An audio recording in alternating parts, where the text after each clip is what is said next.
We often talk about the healing power of music. Well, pianist and music therapist Jamal Glynn uses music to reach patients with mental disorders. At 43 years old, he has spent an entire lifetime playing music, and in his life, he has witnessed how music has transformed his life and the lives of others for the better. Jamal now works with patients, some of whom suffer from very serious mental disorders.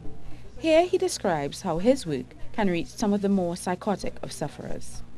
Coming to music therapy now, I'm able to provide structure and orientation. So this client moved to become more in the here and now, and he's able to communicate.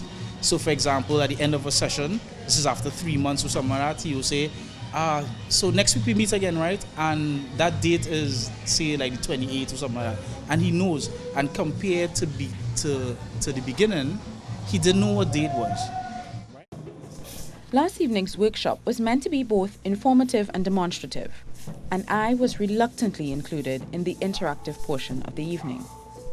We were invited, or in my case coerced, to select an instrument and participate in a jam session. So what we noticed over a period of time, there was somebody who anchored the group. So in group therapy is really useful when I assess my clients and them. I think who's going to be that person. And from week to week, that leader changes. All right, so this was pretty good. When we think about people who have mental health problems, they don't play like that. He then sought feedback from us about how we felt about the experience. I was also trying to kind of listen to Ophelia because we had, two parts, or one part of the instrument. So I was kind of trying to be in sync with her, but also maintain my own beat, but then kind of go, do a little teamwork with the group as well too. And I think eventually we kind of all had a sync because I was trying to listen and it sounded a little off at the start, but I think somehow we managed to kind of get kind of harmonized. All right, so what's interesting about that point is some people, they don't think about themselves as being independent. So people who like in the hospital, they lack autonomy, that independence. So sometimes they are within their own world. So when they play, they don't just think about anybody else in the group.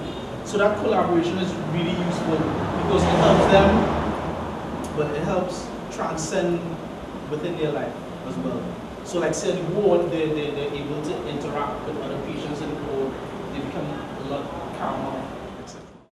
We've reached the question and answer segment of the Healing with Steel workshop being led by Jamal Glynn.